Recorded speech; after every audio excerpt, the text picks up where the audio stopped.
Okay, so hi guys, we're back in calculus. Um,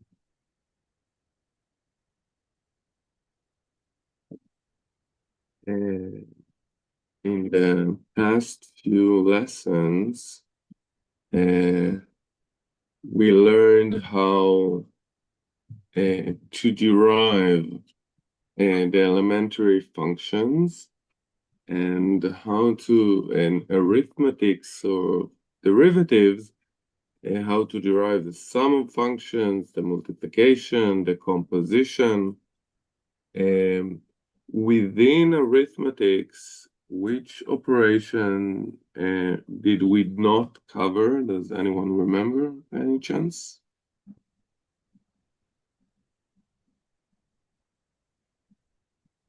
The what, sorry? Within arithmetics, we did not cover one of the operations. Do you remember which one? We did, for instance, multiplication of functions, their derivative, the composition of functions. Do you remember which algebraic operation did we not cover? Division? The division, exactly. And we'll do it now, and we'll see how do we do division using the other operations that we learned. You could do division directly, by the way, but it's nice to see it using the other rules. So lecture number 21.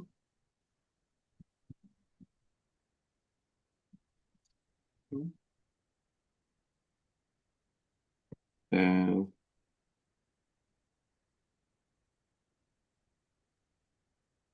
Last time we stopped because of there was a cow or something, Probably. because it seems like I stopped within a sentence. Suggestion to whomever does not know how to. Oh, I know what I meant. I don't remember how we stopped, but okay, I'm pretty sure we got something, yeah. yeah, because this is the middle of a sentence. Okay, but luckily I know what I was about to write. Suggestion to whomever does not know how to use the chain rule. Um,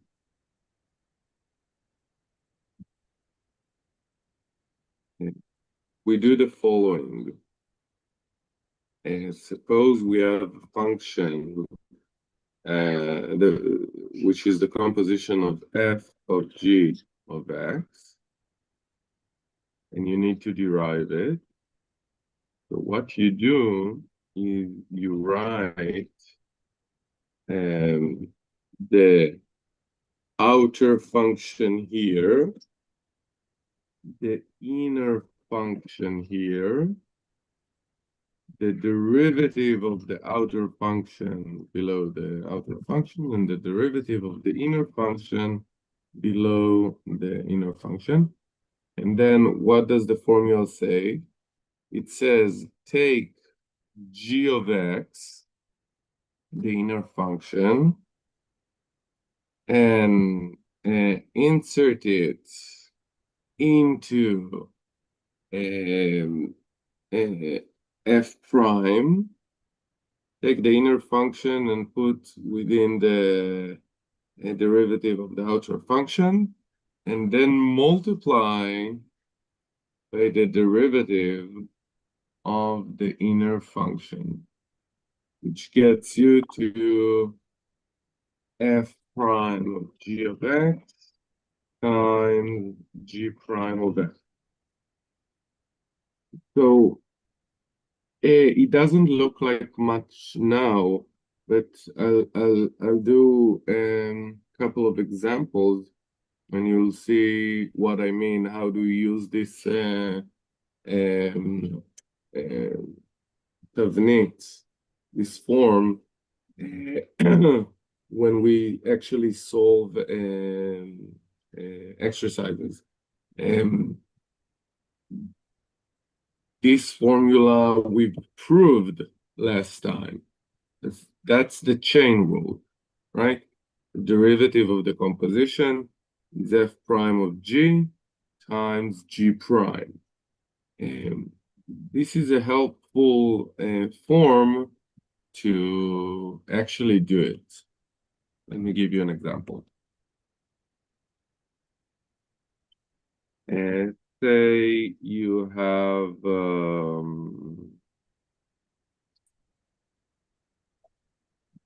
the square root of a plan, and you want to derive it. So what do you need to do? You need to figure out the inner and outer function. Which function is the inner function here?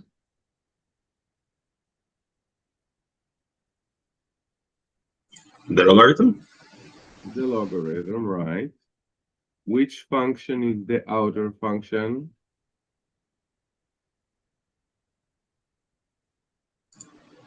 The square root.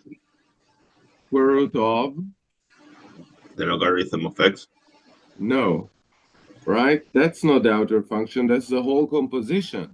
So the logarithm, the square root of y, kind, or Of do x. we? Of x. That's why I told you that when you see it in an example, it will surprise you. But that's exactly what's written here. Do you agree? Yeah.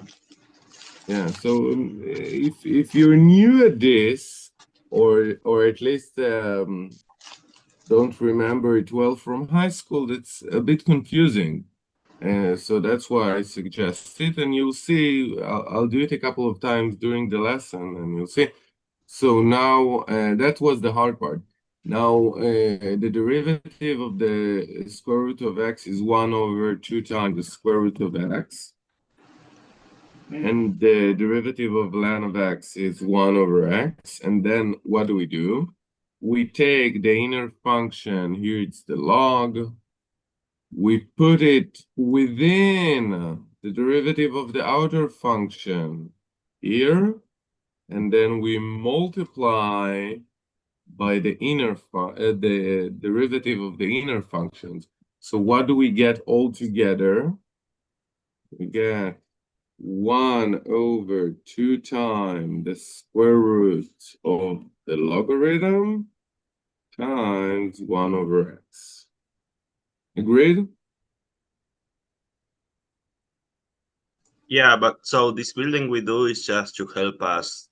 Yeah. It's nothing new. It's nothing new. It's just a way to do it. Okay? Let's do another example. Assume y of x is some function. Then we want to derive y squared. That is again composition of functions. What is the inner function here?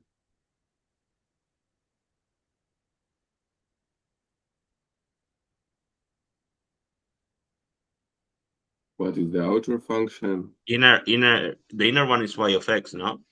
Exactly. And what is the outer function? Square of x. Yeah, x squared. The derivatives are 2x and y prime. Now we take the inner function, we plug it in, the outer derivative, and we multiply by the derivative of the inner function to get all together, in this case, 2 times y of x times y prime of x. And that is something rather useful. We'll use something not that different in a couple of minutes, twice, to be honest. Okay, any questions so far? Okay. So next, we wish to find the formula for deriving the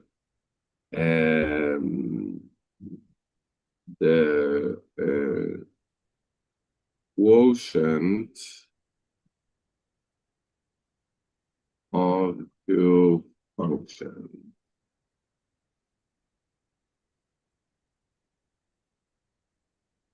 No, sorry, function. Assume f and g are differentiable at x0 and g at x0 is not 0. Then what is the derivative of f over g at x0?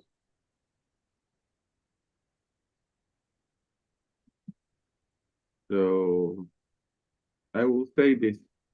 First of all, f over g equals f times 1 over g.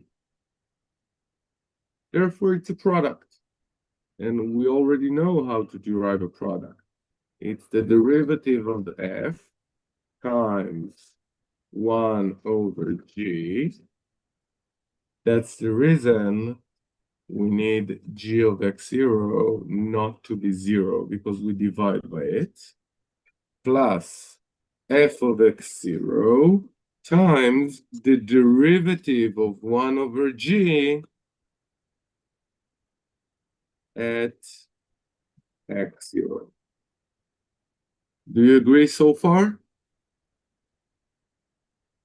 Yeah. So my question is, so how do we derive 1 over g?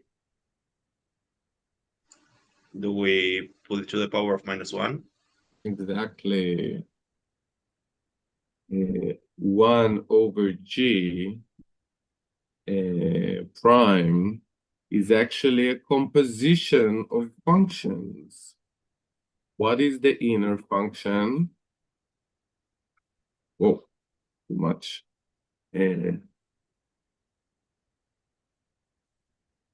What is the inner function? The inner function is g. And the outer function is 1 over x, x to the power of -1. So the derivative is 1 minus x, minus 1 over x squared. The inner derivative is g prime. And then we can say that we take the inner function, plug it into the derivative of the outer function, then multiply by the derivative of the inner function, and all together, what do we get? 1 over, no, -1 over g squared times g prime. Exactly. Okay. And therefore, the derivative of f over g is f prime time over g. That's that part over here, plus f times minus G prime over G squared.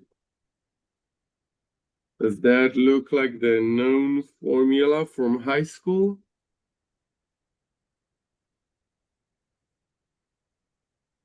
Almost. We just need to do a common denominator. The denominator here is G squared, and here the denominator is simply G. So we multiply here by G top and bottom, and we get G F prime minus F G prime over G squared. And that's exactly the formula we know from high school, and we proved it using not the definition of derivative by the limit of the chords, rather than by theorems, formulas we're already proven. Okay, any questions so far? Is it harder to prove it by definition? To be honest, Sammy, I'm not even sure.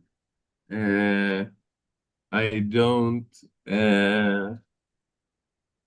do it.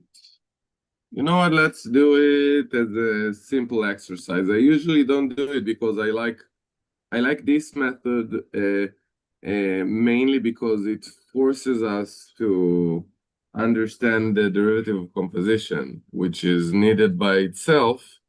So that's why I like it. But let's do a quick exercise. We will calculate the above formula directly by the definition for derivative. Okay, so f over g prime at x0 is the limit as x goes to x0 of f of x over g of x minus f of x0 over g of x0 over x minus x0. Do you agree? It's the function at x minus the function at x0 over x minus x0. That's the way we derive everything. Do you have any suggestion as for the next step?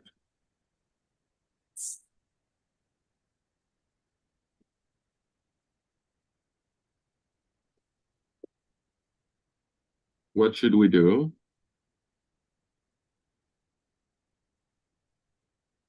So we'll need a common denominator, right? We'll get f of x times gx squared minus g of x times fx squared over g of x times g of x squared. Okay? I think I never actually followed through this way. We already see the gx0 that tends to 1 over g squared, right? When x goes to x0. And what are we left with? We're left with fx gx0 minus gx fx0 over x minus x0. And that's a bit more problematic. And does anyone care to guess as to the next step? Do we split them? But then you'll get something over 0 minus something over 0. That's a problem.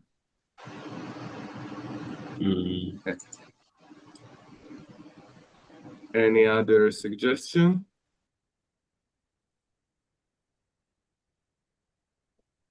As to what to do with this? I meant like you have f f of x times gx of 0 over x minus x0. Yeah, I understood that, and I said that's a problem. That's a problem. Because this will go to f of x0, g of x0, and the denominator goes to actual 0. x0 minus x0 is 0. So we get something over 0 that stands to plus or minus infinity, minus the same thing. No. Another suggestion. Just continue with this part.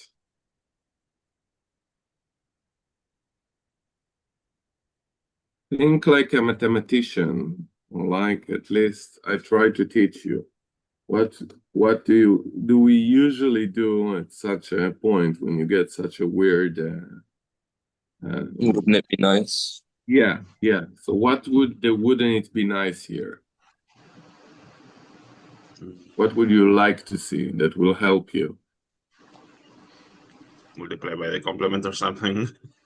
No, it's not always the complement. It's Plus. 99% of the time the complement. I don't know Because- if it was f of x minus f of xo over x minus xo, like times g of x. No, okay, never mind. in the numerator, what would be helpful if we could get rid of the g of x and the but g of xo. yeah, so instead of g of x, what would you prefer to have here? That would make this easier. Oh, g of xo. Exactly. Plus. It's the same trick we did for multiplication, by the way. And if you remember, you asked me, where have we seen it? And then I scrolled up and showed you minus g of x f of x0. Okay, that's the wooden. It's been nice here.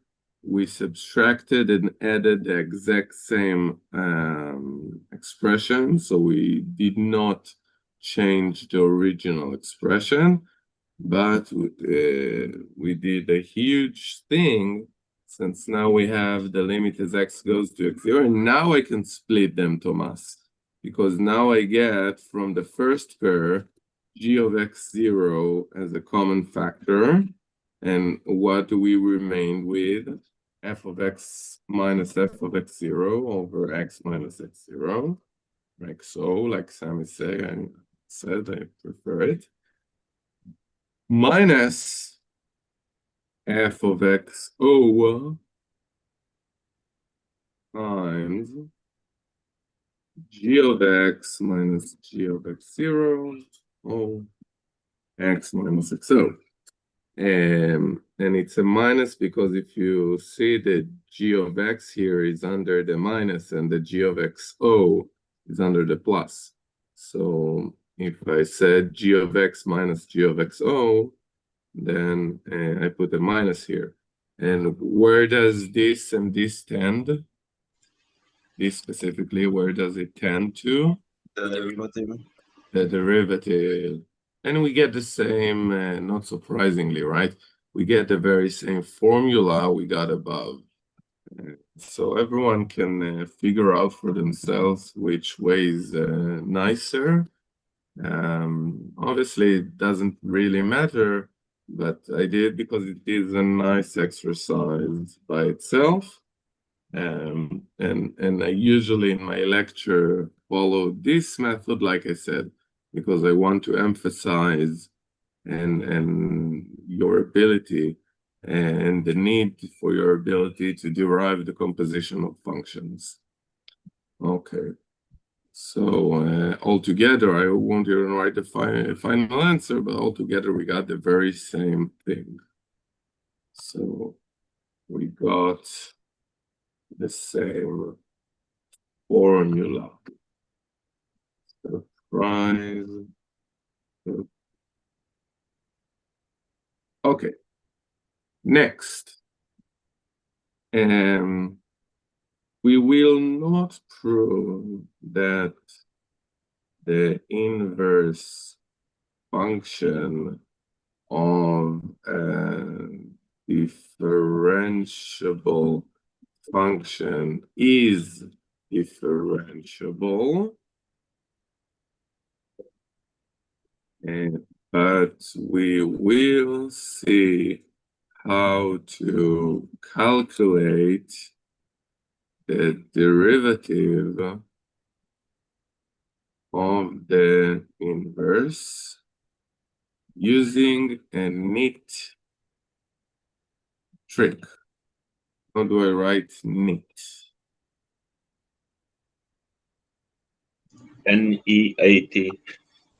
Neat. Okay, great. First, we will say it, we'll learn it with a function we know, then with a new function. Meaning, take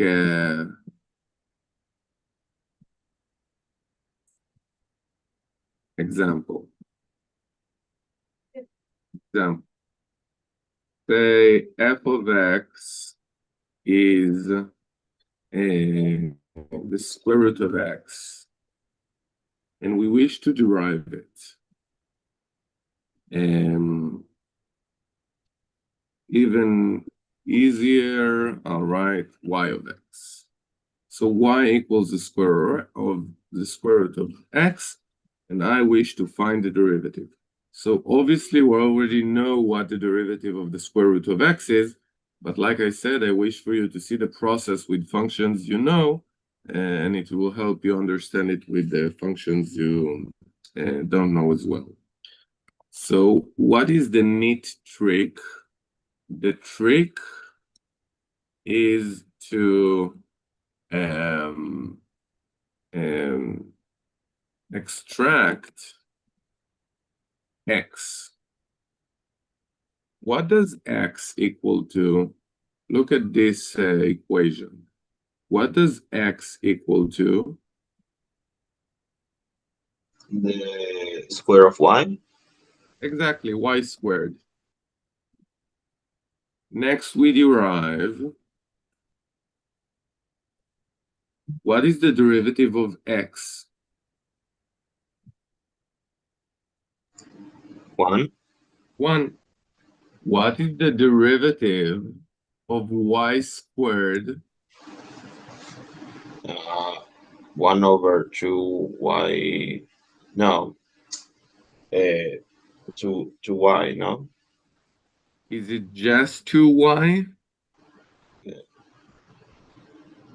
Hint, we actually derived y squared a couple of minutes ago.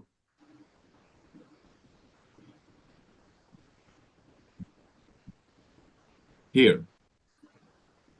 So what was the derivative? Because y is an inner function, you mean? Yeah, it's a composition of two Okay. functions. So the derivative is 2y, y prime. By the way, here we assume that the inverse function is differentiable. Okay, because we use y prime. We calculate it, but we assume it exists. So what does y prime equal to? It's 1 over 2y. And what is 1 over 2y? It's 1 over 2x or 2y.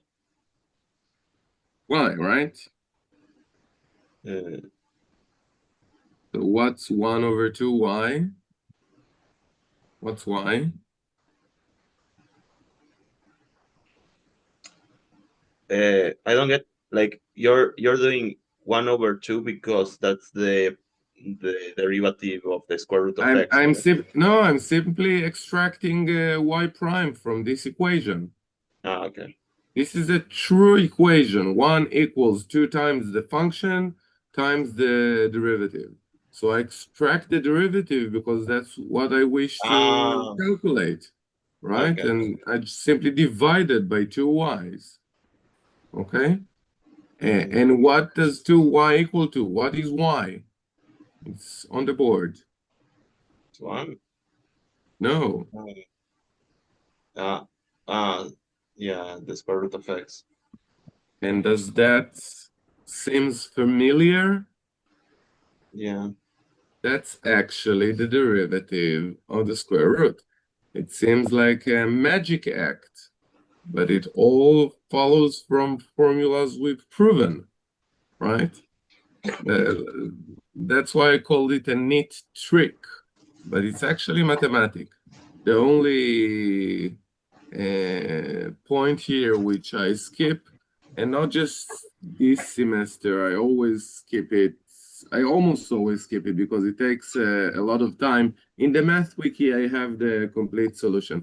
But to prove that the inverse function is differentiable, it's kind of a headache. You have to prove first that it's continuous, and then you can find the derivative. It's a whole thing, but the neat trick is something useful that sometimes we use this trick in other mathematical problems as well. So next, an important example. Yeah, can I ask a question before you continue? Sure. Why is it that you haven't yet used the dy by dx? I never use it because it's meaningless. Because it's The dy of dx is just okay, something about that. Sammy asked about Sammy said another incorrect thing. No, it's not it's not incorrect at all. It's almost the other way around. It's a very good question. I'm asked about the differentiable notation dy to dx, which many use. Let's phrase it as a note. So first, the important part, dy and dx are made up like Santa Claus. Okay? I hope it does not offend anyone. And they are not real What do you mean it's things. not real? What? Are you asking me why is Santa Claus not real? Okay. It was real. So they are a very, very useful.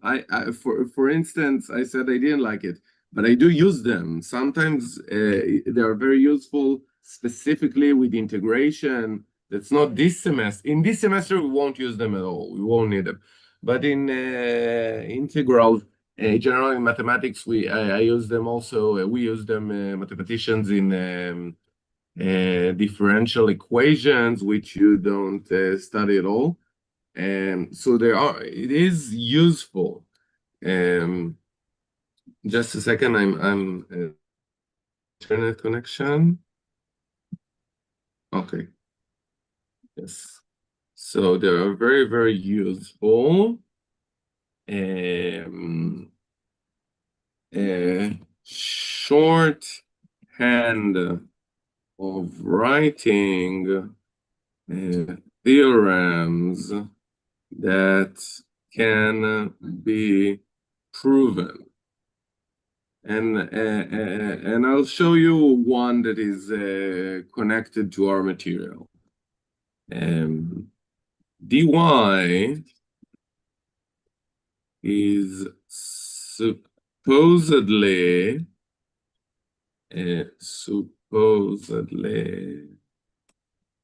the difference in the y-axis. and dx the same with the x-axis.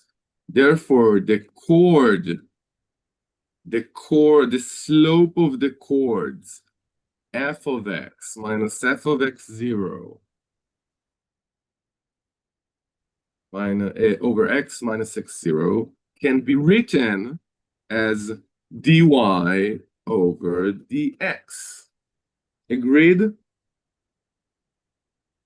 Just as a shorthand, it's not actual inequality. Since we take the limit as x goes to x0, both the numerator and the denominator tends to 0. Thus, we imagine dy and dx as infinitely small.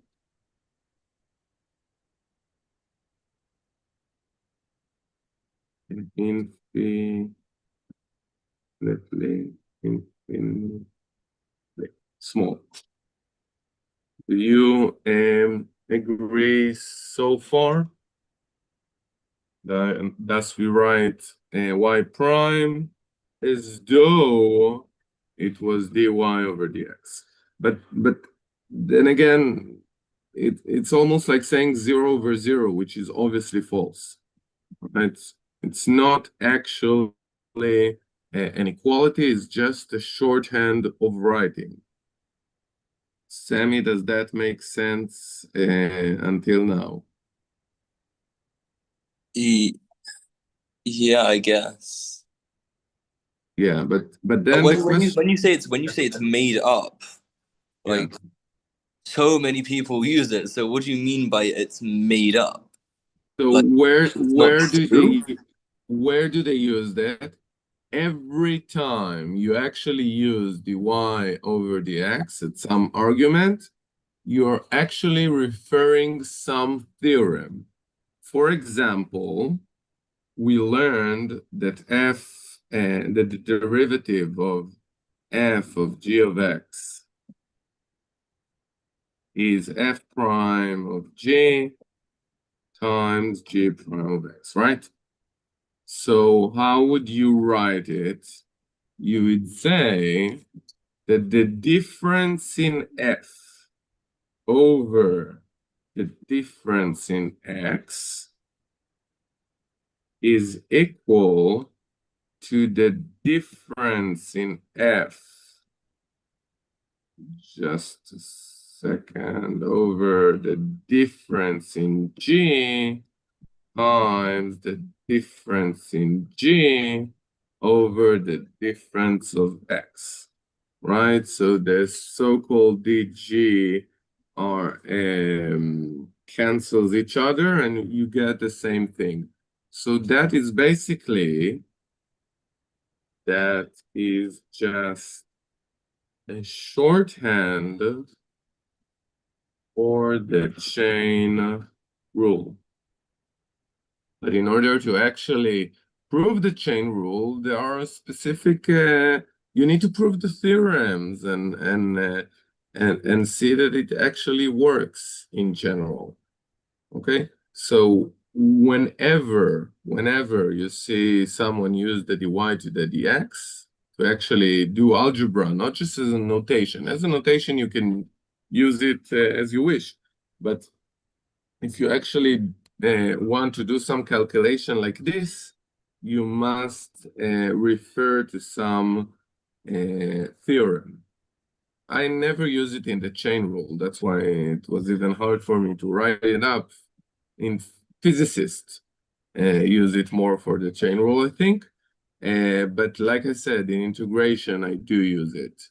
And when I teach integration in the class, Shitat HaHatzava, I show why the theorem is true, and then I show how the notation gets us to the correct result.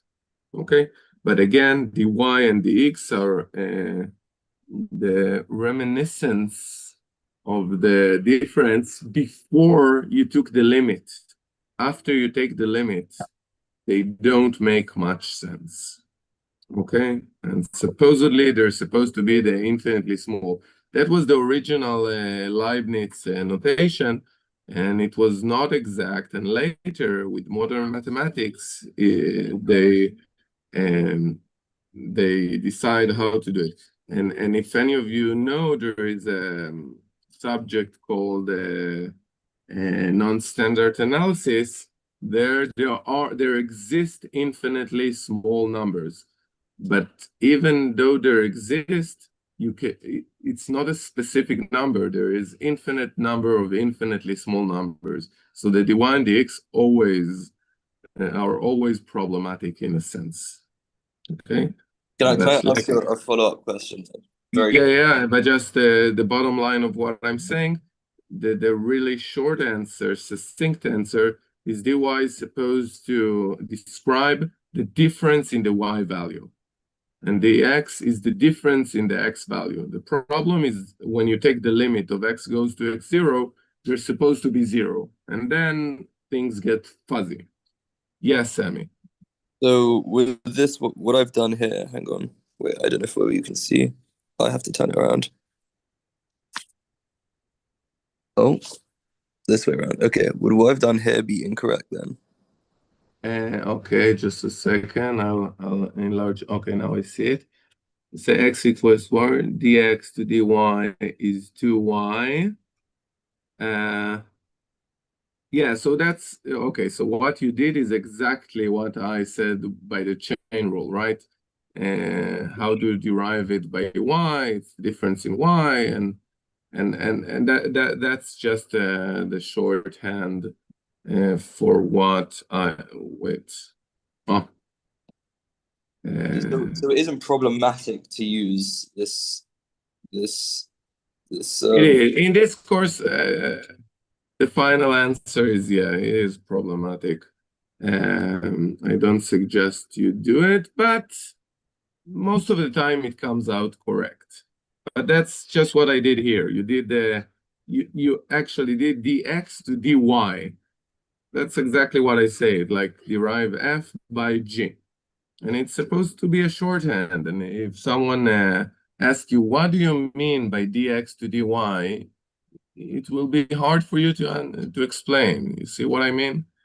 And if you don't know what you're doing, then it's preferable not to do it, right? And you're using the shorthand without understanding the actual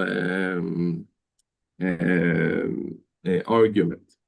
But it works many times because you're proving it using the difference before the limit, and then you can do the limit by the end, and that's why it usually works. So it usually works, but don't do it in my class. That's the succinct answer to that question. Okay. And it will always remain the same for this notation in calculus too. Like I say, in ordinary differential equations, or although you don't study it, so it doesn't matter. In integration mainly. Okay, so now an important example. What is the derivative of the inverse function of tangent? Okay, we wish to know what is the derivative of arc tan of x. It's important because you're expected, especially in calculus 2, but also in calculus 1, to know how to derive the inverse function of tangent. And it is, in Israel at least, it's not learned, it's not taught, it's not being taught in high school. You don't even mention it by name, but arctan is the inverse function of tangent in the calculator, sorry, we call it shift tan, right? It's the inverse of tangent, and we wish to derive it. So how do we do it? The same trick. We extract x. So what does x equals to? Tan of y. The tan of y, exactly. Next, we derive. What is the derivative of x? 1. 1. What is the derivative of the tangent of y? So on the side, we'll derive tan of x in general. It's about time. What is tan of x? The tangent of x is the quotient between the ratio between sine of x and cosine of x. So that is a quotient of two functions. So that the derivative of sine of x is cosine of x times the denominator cosine of x minus the numerator times the derivative of the denominator over the denominator squared. So that only seems complex, but what do we actually have in the numerator here? 1 over. Yeah, because That's cosine minus plus sine squared. sine squared. So here we can go in two different directions. It's either 1 over cosine squared of x, which is true, but in this case, we can... Sec squared, woo! yeah. What else can we... where else can we go here? What did you say, Sammy? Was it useful? I said sec squared. Yes. But you have to do 1 plus tan squared. No. Yeah. So it's 1 plus tan squared. Agreed? Because cosine squared over cosine squared is 1, and sine squared over cosine squared is tan squared. Agreed? Why Yes. haven't we done sec, cot, and cosec? No, but where do you get the sec here? Sec is 1 over cos. Yeah, but you say, you say this is, right, sorry, no. Okay, yeah, no. But we prefer this here. You'll see in a minute why.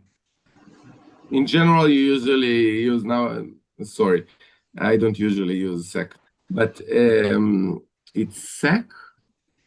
Secant. So secant, right? Because, but 1 over sine is... Cosec. Yes? It's not Yeah. the other way around? Whatever, I don't use them at all. In any case, this is the one you usually use. But in this specific example, you would prefer this one, and you will see in a few seconds why. So what is the derivative of tan of y? It's 1 plus tan squared of y, right? That's the derivative of tan. And who knows what next?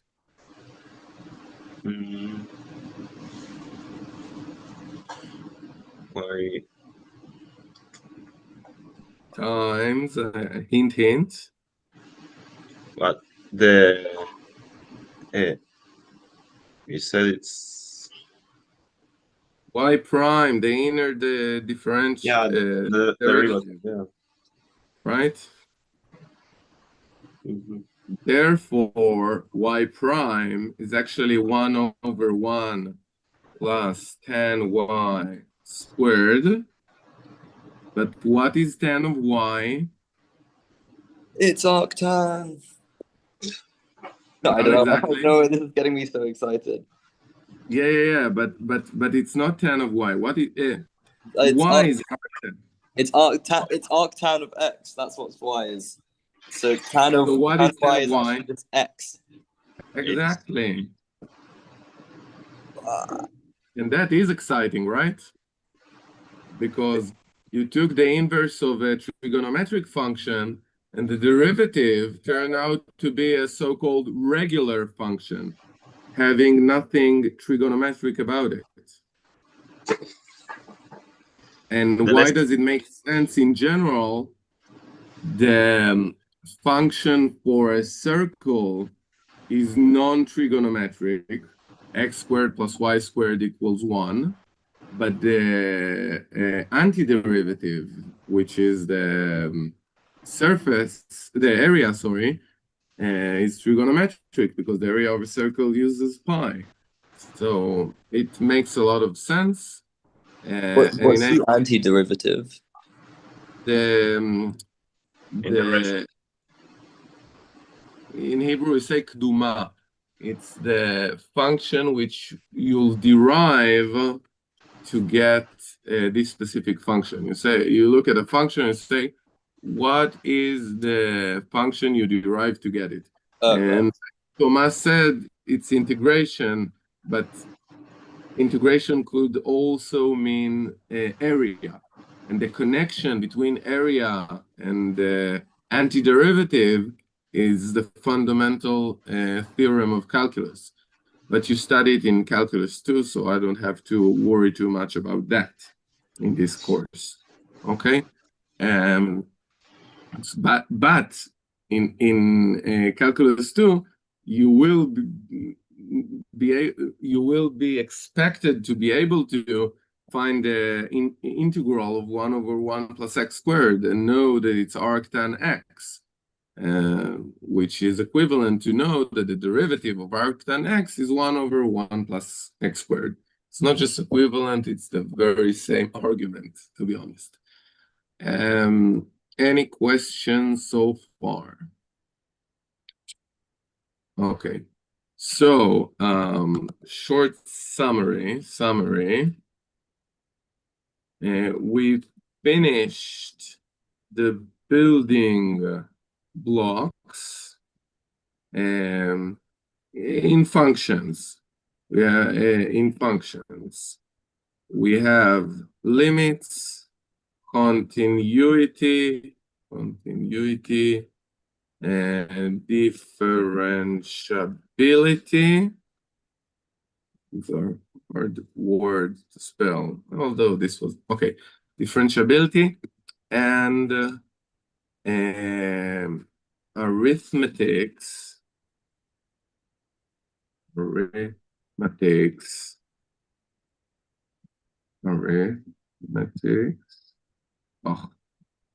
Of derivatives. Okay, so we have all that. Next, we will study analysis of functions, which consists of theorems and methods, ways of work. I don't like the phrase I used in English. Methods of, I don't know. I mean, avoda. Let's just remain with method to solve analysis questions. First, I will give you section 2 analysis, mainly examples to what we consider to be analysis questions. It's not a mathematical term, it's a general concept. Then we will, that's a new sentence. Then we will present all the theorems, and finally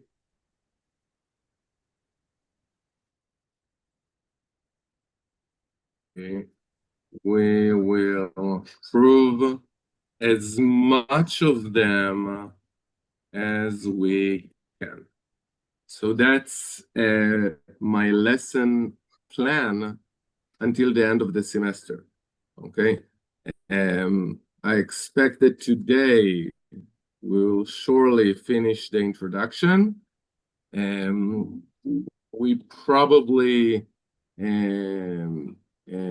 see all of the theorems in one class, and afterward we will prove the theorems. And one of the nice thing is that at least some of the theorems, their proof is using analysis of functions. It's kind of like, I don't know if you know it, but which, when I was a student, it blew my mind, but which no, programming language was written partly by itself. Have you ever heard this concept? How do you create a programming language in general? A lot of tears.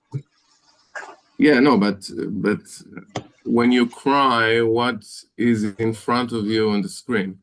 The code for the compiler. Yeah, the code for the compiler, exactly.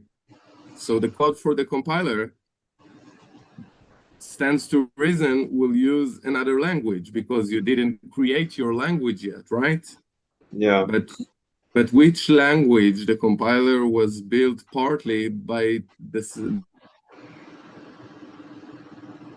C. The starting part of the language is written in assembly, but after you have enough of C, you could write the rest within C. So it's kind of like that. When you study analysis of function, some of the theorems actually use methods of analysis of function in order to create the next theorems. And what I'm saying is as we prove the theorems, we will also learn the method. We also learn analysis of function. Okay. So do you have any question about my long rant here? Okay. So I have a question for you guys. We're within the introduction now, intro. Can you give me analysis question, function analysis questions? For instance, any question you think falls under the fuzzy concept of function analysis. What is the derivative of the function at point x? Yeah, so I like you love Sami or I love and you hate, it's the wrong answer because like I said, yeah, but like I said, it's not really wrong, right? Sometimes the course could be called, it might as well could be called function analysis. And then you can answer me any question you had for us during the course is function analysis. But my story, which I tried to impart to you, is that what you say is part of the blocks. How to differentiate is part of the building blocks. So we have the building blocks. You need to go one step higher. What other question could we ask other than what is the derivative? What's the rate of change of the derivative? No, the rate of change of the derivative. So that's the derivative of the derivative, but it's still part of the building block. But it's still part of the building block because we learned how to derive. What's the max value of a function? Yeah, exactly. That's what I'm going for. And what I was about to say is why do we need the derivative? And I think what Sami answered in a way is a use of calculus in physics, right? Because you asked about the rate of change, and the rate of change is the acceleration. If we look at the rate of change of location, position, then rate of change is the velocity, and the rate of change of the velocity is the acceleration. So, but that's, again, from a mathematical point of view, I'm saying these are just the building blocks. But what Thomas said is what I mean. So one question is, I don't know. I think this is kind of unfair because you haven't told us what analysis is yet. You've just asked to give questions about analysis. But it's not a test, it's a concept, right? Now we're doing philosophy, not mathematics, right? There is no definition for analysis of function. That's exactly what I wish to formalize in your head together. What do I mean? So what is the I won't write words, I write just mathematics. What is the supremum as x? So I wrote LaTeX instead of a word. What is the supremum sorry, now I know where I wish to write. Okay, what is the supremum of the following set? The set of all sine of x over x, such that x is not 0. Thomas said maximum. I gave an even slightly harder question of supremum, because this set actually does not have a maximum value. It does have a supremum. And looking at the graph, it's rather easy, but that's obviously not considered proof. But look at sine of x over x. What do you suppose from the drawing the maximum value is?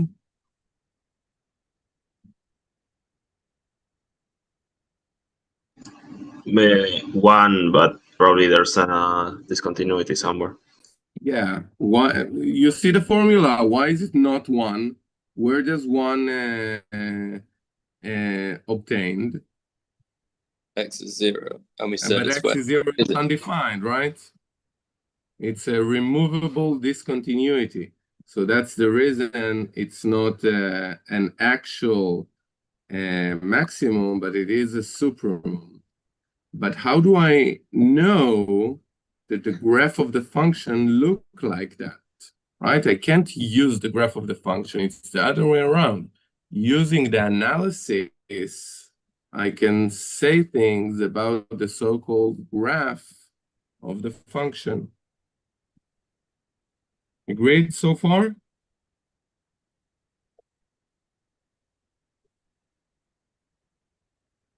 Yeah. Okay. So the supremum, the extremum value is very much an analysis question. What else is an analysis question? when the derivative equals 0.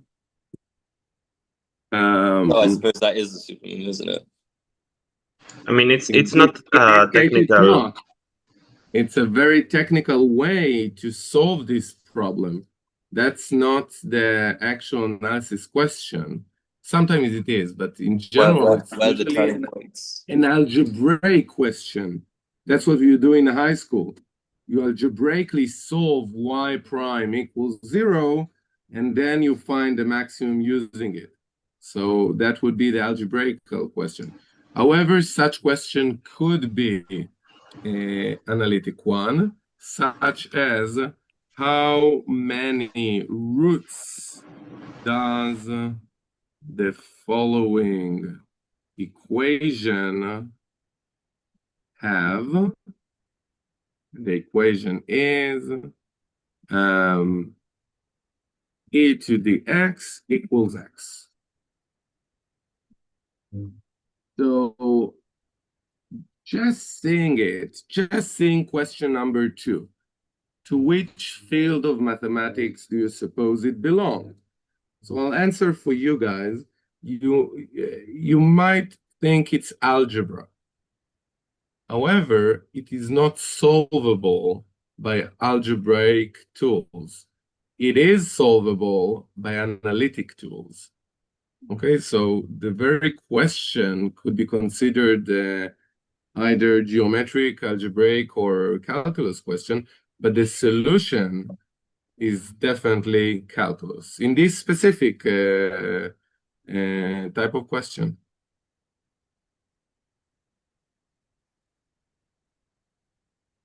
Other question, it's a bit similar for two.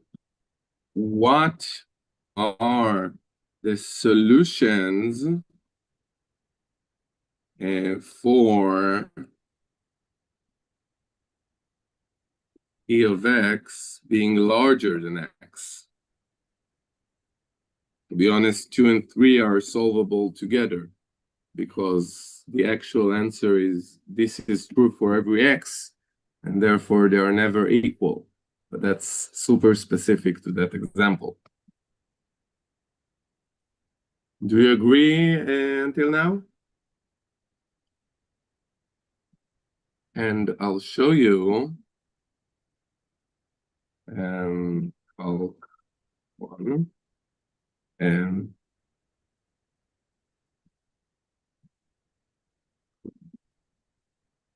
I've live it.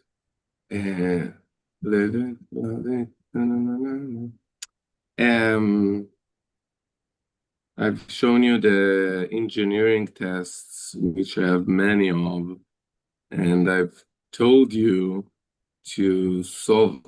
Oh, and now I remember something else about the.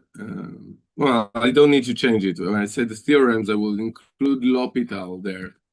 Okay. So I told you that question number ones are relevant to you, but we didn't study L'Hopital yet. Question number 2 here are not relevant for you guys. What do they contain that we don't cover in this course?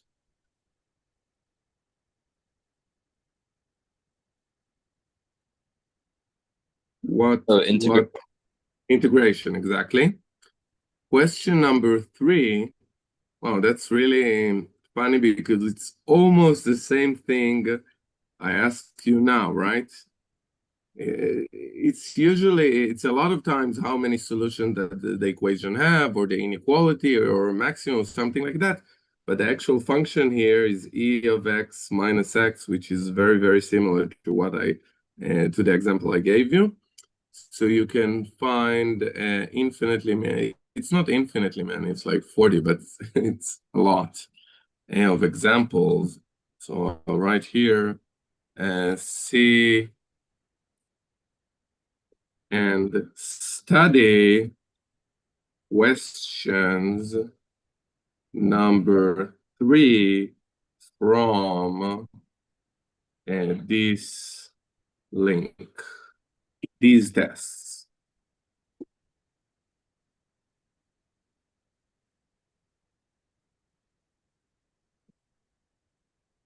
And whether you're noticing or not, I'm really giving you the way to study for the test because, like I said, question number 1 will be similar to this.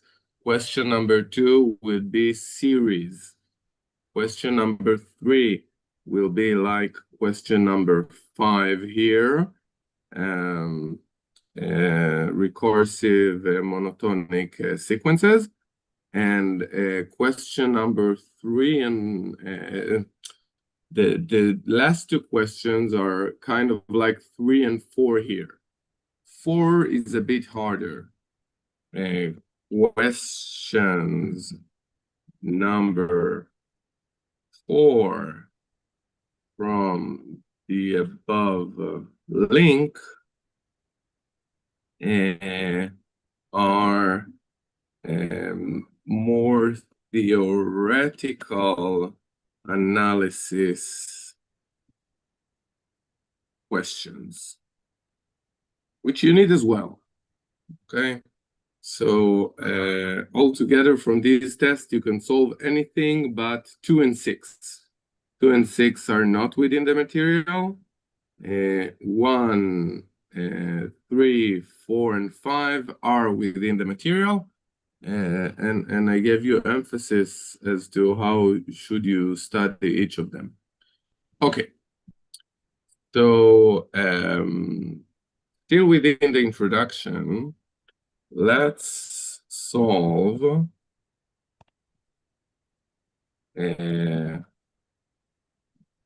question number 2 above using high school approach.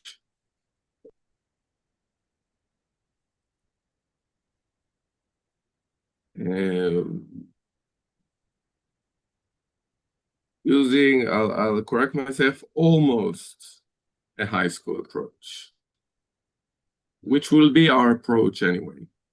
Okay? So, two main, what's the word I'm looking for? Approaches.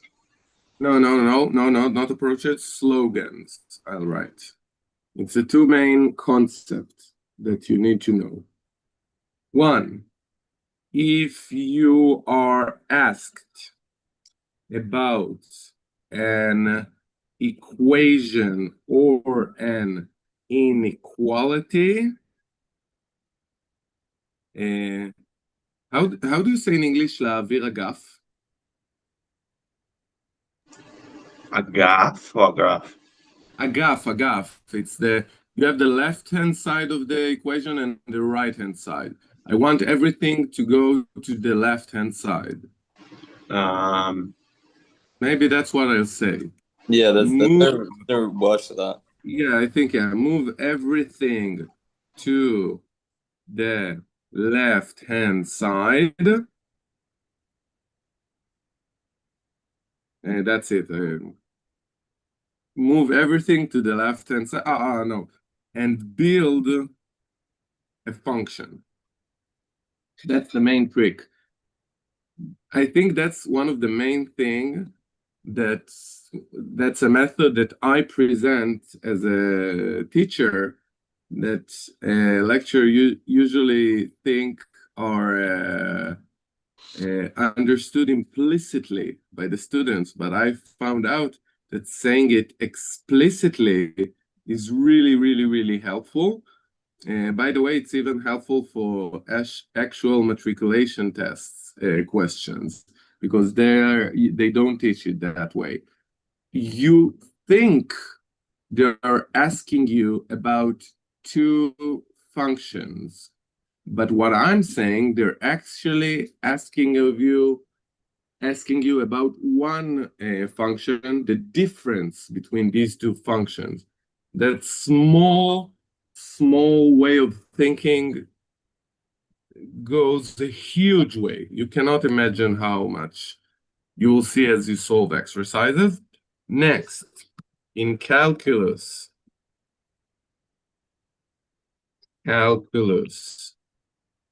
when you cannot substitute x, calculate the limits. So then again, it's whenever you either don't have continuity or x goes to infinity and such, you use limits. So these are the two main slogans that I will repeat throughout such questions. And these two are not, again, you come from different countries, but in Israel, both of these slogans are not being actually taught in high school, and sadly so, I must say, because these are the two important ones. And let's see how does it help us. So the question is, example, so we wish to study the equation or inequality, doesn't matter, e to the x equal x. So what should I do as a first step?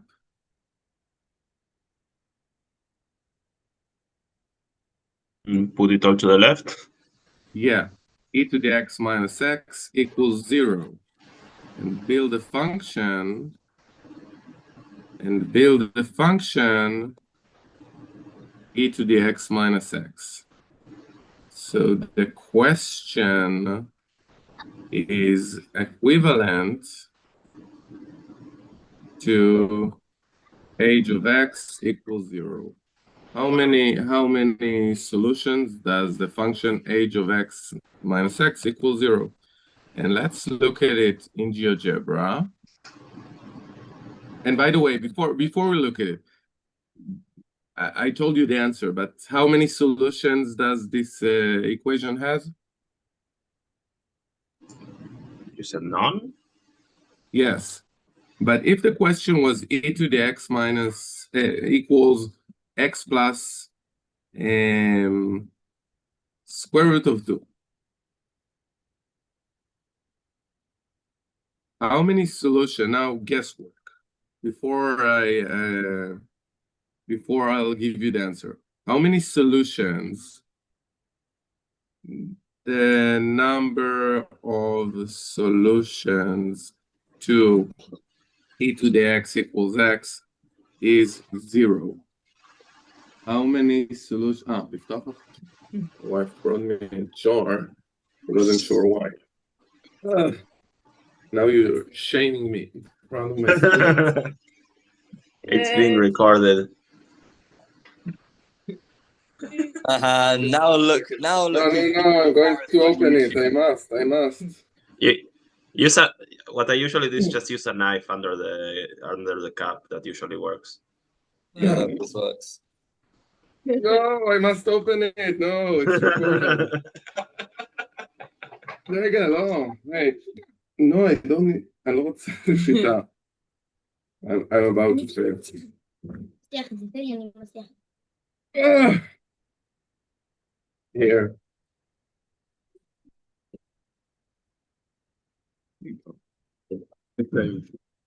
Okay. And sorry. Okay, so the number of solutions to e to the x equals x is 0. What is the number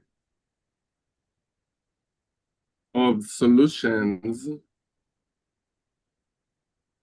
to this equation? Probably one. Probably 2. Is 2, to be Yeah. honest. Yay, Sammy. And the number of solutions to e to the x equals x plus 1. Is 1. הביא שוב לנו אני אנסה. Is 1. Okay? So that's just guesswork. This is obviously not the answer, but Leon, תביא רגע. Yeah, it's hard. Yeah. אבל טוב, אני אמרתי, מה זה? למה אתה לא מצליח? למה אתה לא מצליח? מה זה? לא יפה, לא יפה.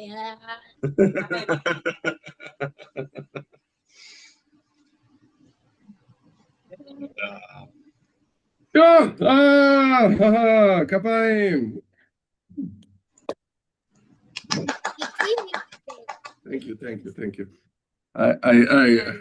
I feared you lost all respect for me. So I must open I it. also Okay. lost That a man. happened quite a few lessons ago. Yeah, that happened. What? When you reference the hot 2 or whatever. Oh, Hoktua. Yeah. I thought it was when I gave you the definition of a limit. Okay. So okay. Sorry. And that's part of the process of studying in Zoom. So I wish to show you it on GeoGebra now after we have a few guesswork.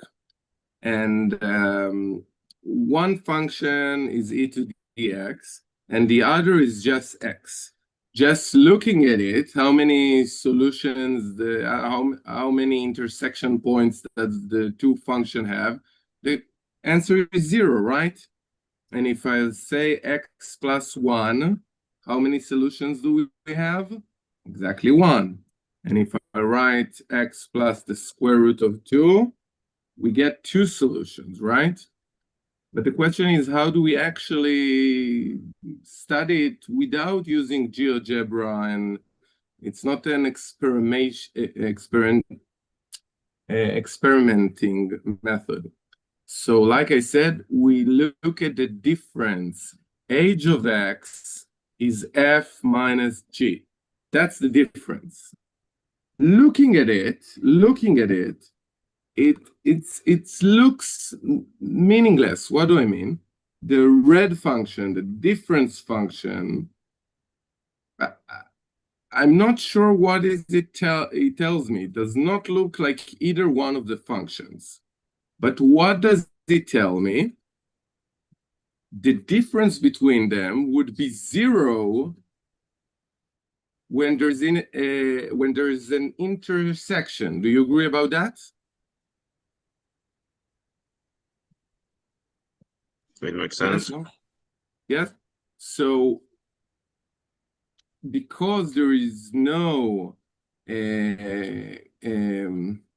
the red function does not reach the x-axis, meaning it's never 0, you know there is no intersection. But if instead of x, I write x plus 1, what do we see? We see that the h function is nullified at 1 point. And if I write x plus the square root of 2, you see that the h function has 2 roots. So we take an equivalent function. If I'll draw the original ones, you see that when does the h function meet 0? Exactly where? Exactly at the intersection point of the two functions we wish to prove, to find the number of their intersections. And here as well, when the green line meets the blue line, then the red line is 0. So that's just a geometric interpretation of the method I suggest for you to use. And then you'll see how it's actually helpful. So in our case, h of x is e to the x minus x. Now we don't have a lot of time, so I'll just tell you what is the next step. We'll derive this function. What's the derivative of it? It's e to the x minus 1. Do you agree? Yes. It makes sense. Yeah. Now, the derivative is larger or equal to 0 when x is larger or equal to 0, and h prime is smaller or equal to 0 when x is smaller or equal to 0. Why does that help me? What does it mean that the derivative is positive or negative? It shows that there's an intercept in the x-axis. No, It's a switch it's a of direction. derivative. It's what? Switch of direction. It's either the function is increasing or decreasing. Therefore, as we shall see, h of x decreases at minus infinity to 0 and increases at 0 to infinity, well, at 0 to infinity, okay? And thus, the minimum value of age of x is at x equals 0, right? Because it decreases until x equals 0 and it increases afterwards. And what is age of 0? That's e to the 0 minus 0, which is 1. And now let's go back to GeoGebra and look at the red function. It behaves exactly as we said. It decreases until x equals 0. Then it starts increasing, and at x equals 0, the value is 1. Therefore, age is always larger or equal to 1, and thus age is never 0. So there are no solutions for e to the x equals x. So what I wrote here is a valid test answer, okay, for such a question, okay? So we use high school tools, not only, but we also use high school tools, but in a new way of thinking. And obviously, we didn't see everything. We didn't see limits, and we didn't see a lot of things that I will show you the next couple of times. Any questions? Yeah, about the what's left of the semester, because Dave said from some date we can't learn new things, and from some other date it's very confusing. I don't think anyone knows really what's going to happen with the finals this semester. Yeah, Uh, exactly. So to answer for short, I told you what is my lesson plan. I'm pretty much ignoring the noises from outside. The main question for me that remains, because even if say, by the way, when they say don't teach specific material, they excluded first year courses, because if you don't learn what I'm teaching you now, you won't be able to start calculus 2, right? So the lesson plan is, as I said, if we'll skip anything, it will be the proofs of these theorems. But the theorems we will learn, and analysis we'll learn because it's crucial. About the test itself, whether Iran is going to surrender or not, I am not sure. So I'm not sure if we'll have tests or not. But even if we'll have some other way to assess you guys, the kind of questions will be exactly as I said. So it doesn't matter for me. See what I mean?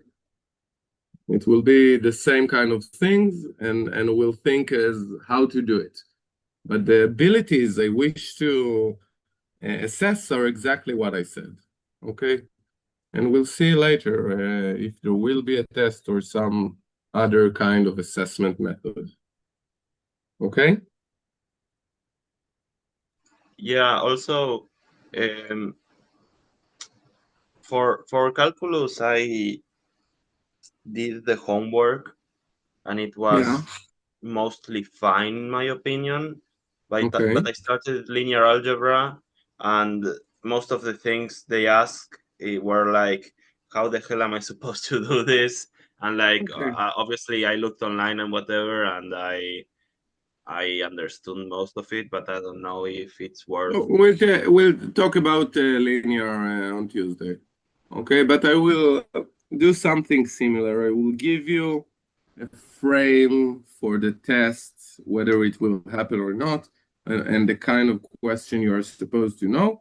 And I always live within the frame, like here, 2 questions or 1 question, whatever, which are more theoretical, and I can ask about anything about the lecture, right?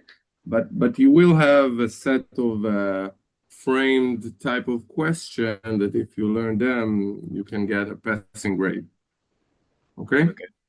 Okay, great. Okay, thank you. So see you guys on Tuesday. Bye bye. Stay safe.